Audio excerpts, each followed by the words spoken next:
അങ്ങ് തെലുങ്ക് നാട്ടിൽ നിന്ന് നമ്മുടെ റിബൽ സ്റ്റാറിന്റെ ഏറ്റവും പുതിയ ചിത്രമായിട്ടുള്ള രാജാ സാഹിബിന്റെ ട്രെയിലർ വന്നിട്ടുണ്ട്. സെക്കൻഡ് ട്രെയിലർ ആയത് അല്ലേ? ആണോ? സെക്കൻഡ് ട്രെയിലർ അല്ലേ അത്? ഇതിനു മുമ്പ് ടീസർ എന്തോ അല്ലേ വന്നത്? ടീസർ വന്നത്. ഇതിനു മുമ്പ് ട്രെയിലർ വന്നിട്ടുണ്ട്. സെക്കൻഡ് ട്രെയിലർ തോന്നിട്ടില്ലേ? ആ ടീസർ അല്ലേ വന്നത്? അത് ട്രെയിലർ വന്നിട്ടുണ്ടോ? സെക്കൻഡ് 2.0 ഞാൻ പറഞ്ഞില്ലേ? അതെ അതെ, അത് നമ്മൾ മറ്റേ ചെയ്തിട്ടുള്ള മറ്റേത്. ഓക്കെ ഓക്കെ, ഒന്നുകൂടെ പറയാം. അതുകൊണ്ട് അടിച്ചുവിട്ടോ. എന്താ അത് തർക്കമല്ലേ? അത് തന്നെ, ആര് കാണാനാ? നമ്മൾ ഏതായാലും സബ്ജക്റ്റിൽ വെക്കുന്നില്ലല്ലോ, അവർക്ക് ഇത് മനസ്സിലാവത്തില്ലല്ലോ. ഈ വീഡിയോ എടുത്തിട്ട് ആളുകൾ 2 കുത്തു അപ്പൊ 20 സെക്കൻഡ് ഓടി. അപ്പോഴത്തേക്ക് ട്രെയിലർ. അപ്പോൾ നമ്മുടെ രാജാ സാഹിബിന്റെ ട്രെയിലർ 2.0 ഈ പടം നമ്മൾ റിലീസ് ആവുന്നത് ജനുവരി 9-ാം തീയതി തളപതിയുടെ ജനനായകന്റെ ഒപ്പമാണ്. സോ തെലുങ്കിൽ നിന്ന് കട്ട ക്ലാഷ് കൊടുക്കാൻ വേണ്ടി പ്രഭാസ് വന്നിരിക്കുകയാണ്. ഈ പടത്തിനെ പറ്റി ആർക്കും തന്നെ ഒരു പ്രതീക്ഷയില്ലാത്ത സിനിമയാണ്. എന്നാലും നമ്മൾ അതിന്റെ ട്രെയിലർ 2 കാണുന്നു. അവമാനിക്കുന്നില്ല. അല്ല മോനെ, പൈസ മുടക്കിടുന്ന പടമല്ലേ? ఈ ప్రపంచంలో నీకు అన్ని మర్చిపోయే రోగం ఉన్నా అస్సలు మర్చిపోలేదు. గంగమ్మ మన టైం స్టార్ట్ అయింది. Love you. అలాగే రాజా సాబ్.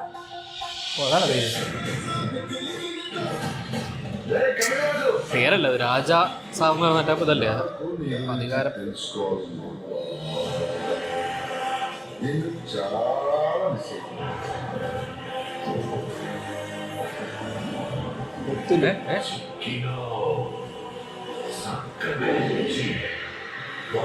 ഇതല്ലേ ചൈനാണോ?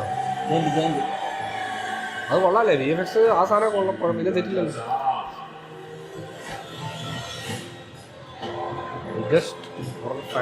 Made in India.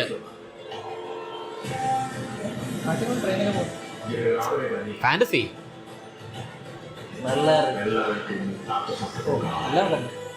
Things, paintings, architecture ప్రతిదీ హిప్నటైజ్ చేసి మీరు ట్రాన్స్ లోకి వెళ్ళేలా చేస్తున్నాను.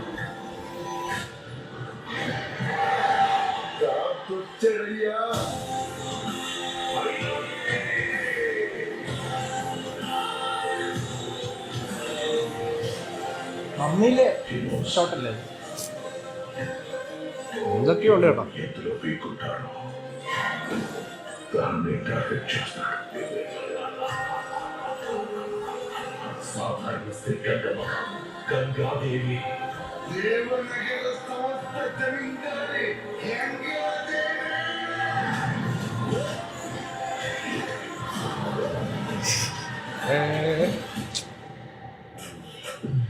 എന്ത് സംഭവിക്കുന്നത്?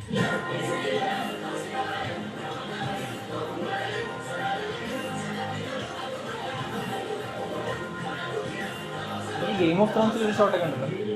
సృష్టించుకొని ఆ వల్ల నుండి ఇక్కడ వారితో యుద్ధం చేయాలి.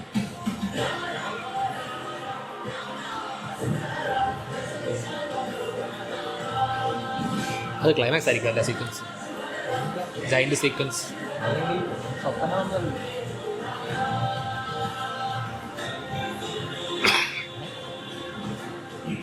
അത് అయితే ఏంది ఇప్పుడు?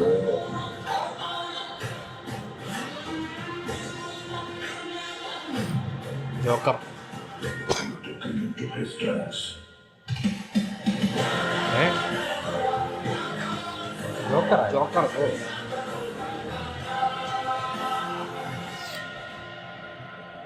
മാരുതി പടം കഴിയുമ്പോൾ ഒരു ബെൻസ് മേടിക്കുമോ?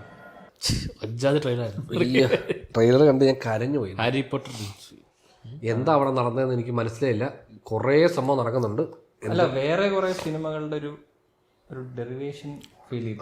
അത് സ്വാഭാവികമല്ലോ. ഒരുപാട് പടങ്ങളുടെ ഒരു മാഷപ്പാണ് ഈ ലൈൻ ഓഫ്. ഒരുപാട് പടങ്ങൾ ഓൾറെഡി ഉണ്ടല്ലോ, അതിലവിടെ കൂട്ടിയ ഒരു വലിയ പൈസ. അതിനകത്ത് തന്നെ ഇവർക്ക് എന്തെങ്കിലും പുതുതായിട്ട് ചെയ്യണ്ടേ? അതിന് ഇവരയിലുള്ളത് പ്രഭാസമുണ്ട്. പ്രഭാസ് വന്നു കഴിഞ്ഞാൽ എന്ത് പറ്റും? 300 കോടി രൂപ കിട്ടും, ബജറ്റ് ഇറങ്ങും. അപ്പോൾ ആ ബജറ്റിനകത്ത് ആ 300 കോടി എവിടെ ചെലവഴിക്കും? VFX ചെലവഴിക്കാം. അപ്പോൾ അതാണ് ഒരു കഥ പറയുന്നുള്ളൂ. ഇവനെ ഇവിടെ ഫൈറ്റ് ചെയ്താൽ പോരാ, ഒരു ഫാന്റസി വേൾഡ് ഉണ്ടാക്കി അതിൽ കയറ്റി ഫൈറ്റ് ചെയ്യണം. അപ്പോൾ അതാകുമ്പോൾ ഒരു വൈബാണ്. ഈ സിനിമയ്ക്ക് പ്രത്യേകിച്ച് വലിയ ഹൈപ്പൊന്നുമില്ല. കാര്യം ഇതിൻ്റെ ഈ ഒരു മട്ടും ഭാവമൊക്കെ കാണുമ്പോൾ ആൾക്കാർക്ക് എല്ലാവർക്കും തന്നെ കുറച്ച് ഇതെന്തോ എന്നൊരു സംശയമുണ്ട്. പിന്നെ ഇനി റൈറ്റിംഗ് മോശമായിരിക്കും. മോശമായിരിക്കും. പടം കാണാതെ ഇതിപ്പം നമ്മൾ പറയുമ്പോൾ ഒരുപാട് പറയുന്ന സിനിമ ഇറങ്ങാതെ നിങ്ങളത് വിമർശിക്കരുത്. കാര്യം കഴിഞ്ഞ വർഷത്തെ ഞങ്ങളുടെ ട്രാക്ക് റെക്കോർഡ് എടുത്ത് നോക്കിയാൽ അല്ലേ, ട്രെയിലർ റിയാക്ഷനിൽ നമ്മൾ എന്ത് പറഞ്ഞോ അതിന് വിപരീതമായിട്ട് ഒന്നും തന്നെ സംഭവിച്ചിട്ടില്ല. വിപരീതമായിട്ട് സംഭവിച്ചത് കൂലിക്കാം. അല്ല ആക്ച്വലി മാരുതി ഡയറക്ടർ എല്ലാ പടവും ആവറേജ് അബവ് ആവറേജ് റേഞ്ച്. അതെ പുള്ളി കുറച്ച് ഭയങ്കര പുള്ളിയുടെ എല്ലാ പടവും അങ്ങനെ. അതുകൊണ്ട് പിന്നെ മീഡിയോക്കർ ഒരു മിഡ് ഫിലിം മേക്കറാണ്. കാശറിഞ്ഞോണ്ടേ ഈ VFX കാണാൻ എനിക്ക് പേഴ്സണലി 3D ആണോ പടം? 3D വെർഷൻ ഉണ്ടോ?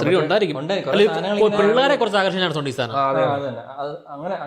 ഇതിൽ കുട്ടികൾക്കുള്ള പടമാണെന്ന് പറയുകയാണെങ്കിൽ ഒരുപക്ഷെ കളറും കാര്യങ്ങളൊക്കെ വരുന്ന ഒരു ഷോട്ടില്ലേ മമ്മി ഇങ്ങനെ തിരിഞ്ഞു നോക്കുന്നത് ഫസ്റ്റിനകത്ത്, അതുപോലെ അങ്ങനെ കുറെ ഷോട്ടുകളെ.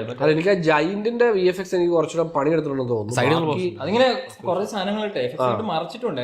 പക്ഷെ ബാക്കി മറ്റേ മുതലൊക്കെ എടുത്ത് അടിക്കുന്നത് മറ്റേ ഭയങ്കര ഇതാണ്. അതിന്റെ ലൊക്കേഷൻ മുതല വീടിനകത്തെ കുളത്തിന്ന് എടുത്ത് അങ്ങനെ വീടിനകത്തല്ല, അവരുടെ ആ മറ്റേ കൊട്ടാരത്തിന്റെ മറ്റേ നടുല്ലേ, അവിടെ തന്നെ വെള്ളം വരും, മണ്ണ് വരും, അങ്ങനെ കുറെ പരിപാടി ഉണ്ടല്ലോ ഇതിനകത്ത്. അപ്പൊ അതൊക്കെ ആയിരിക്കും തോന്നുന്നു. സോ എന്തായാലും ജനനായകൻ ഒരു വലിയ ടഫാണ്. ഞാൻ 9 അത് ജനനായകന് ടിക്കറ്റ് കിട്ടാത്തവർ മാറി രാജാസാബിന് കയറി. ഈ പടം പക്ഷെ ഒന്ന് ആലോചിച്ച് നോക്കി, മലയാളം വർഷനില്ലേ, മലയാളം ഉണ്ടാവുന്നില്ല അതിനും കാണുമായിരിക്കും. 2 പടത്തിലും നായകന്മാര് മനുഷ്യരായിട്ടല്ല. അല്ല അതെ അവിടെ നമ്മുടെ തളപതി അവിടെ റോബോട്ടോട് ഫൈറ്റ് ചെയ്യുമ്പോൾ ഇദ്ദേഹം ഇവിടെ പ്രേതങ്ങളോട്ട് ഫൈറ്റ് ചെയ്യും. എന്തെങ്കിലും ആവട്ടെ അല്ലേ. അപ്പം നമുക്ക് ഏതായാലും ഈ പടം ഫസ്റ്റ് വർഷമാകാൻ പറ്റില്ല. വർഷം നമ്മൾ ഓൾറെഡി ജനനായകൻ ബുക്ക് ചെയ്തിട്ടുണ്ട്. അടുത്ത ജനനായകൻ കഴിഞ്ഞ് ഇറങ്ങി നേരെ പോണത് രാജസാബ് കാണാനായിരിക്കും. അത് കഴിയുമ്പോഴായിരിക്കും ഇതിന്റെ വർഷം. അത് ജനനായകൻ്റെ നമ്മളെടുത്ത് ടിക്കറ്റ് ബുക്ക് ചെയ്ത ഷോ കഴിയുമ്പോഴത്തേക്കും രാജസാബിൻ്റെ വർഷം നടക്കും. അപ്പോൾ നമുക്ക് അത് കയറി കാണാം. ഓക്കെ, അപ്പം ഒരു ദിവസം അന്നത്തെ ജനുവരി 9 തീയതി നമ്മൾ ഫുള്ളി ഇൻവെസ്റ്റായി. ഒരു പടം ഉണ്ടായിരുന്നെങ്കിൽ ഉച്ച കഴിഞ്ഞോടെ നമുക്ക് ഏതെങ്കിലും 2 കൂടെ അതിന്റെ കൂടെ ഇറക്കി കാണുമായിരിക്കും. പരാശക്തി ഉണ്ട് നമ്മുടെ ശിവാർത്ഥികൻ. അത് ആക്ച്വലി 10-ാം തീയതി അടുത്ത ദിവസം. നമ്മള് ഇതിന്റെ നമ്മുടെ റിവ്യൂ കാണുന്ന ഒരു 500 പേർക്ക് ടഫാ. അതെ അതെ, ഇതിനകത്ത് 3-6 മണിക്കൂർ സ്പെൻഡ് ചെയ്തിട്ടുണ്ട്. അതെ, പിന്നെ 1 മണിക്കൂർ നമ്മുടെ ഡിസ്കഷൻ വീഡിയോ എല്ലാം കാണുന്നത്. അപ്പോൾ വരട്ടെ, നമ്മൾ ഏതായാലും വരുന്നു, നമ്മൾ കാണുന്നു. നമുക്ക് എല്ലാ സിനിമയും നമ്മൾ കാണുന്ന കൂട്ടത്തിൽ ഈ പടവും നമ്മൾ കാണുന്നു. അപ്പം ഈ വർഷം തുടങ്ങുന്നത് തന്നെ അല്ലെ വലിയ പ്രഭാസ് വെറിയെന്നൊന്നും പറഞ്ഞില്ല. ഞാൻ പ്രഭാസ് അതെ, അദ്ദേഹം പ്രഭാസ് വെറിയൊന്നും സ്പിരിറ്റിന് വേണ്ടി വെയിറ്റ് ചെയ്യുന്നത്. അതെ ഞങ്ങളല്ല സ്പിരിറ്റിന് വേണ്ടി വെയിറ്റ് ചെയ്യുന്നത്. സ്പിരിറ്റിന് വേണ്ടി നമ്മൾ വെയിറ്റ് ചെയ്യുന്നത്. അത് പ്രഭാസം കൊണ്ടല്ല, അത് നമ്മുടെ വാങ്കയ്ക്ക് വേണ്ടിയാണ്. അതിനെക്കുറിച്ച് പുതിയൊരു സെഗ്മെന്റിൽ നമ്മൾ സംസാരിക്കുന്നത്. സ്പിരിറ്റ് ടീസർ വരട്ടെ എന്നിട്ട് പറയാം.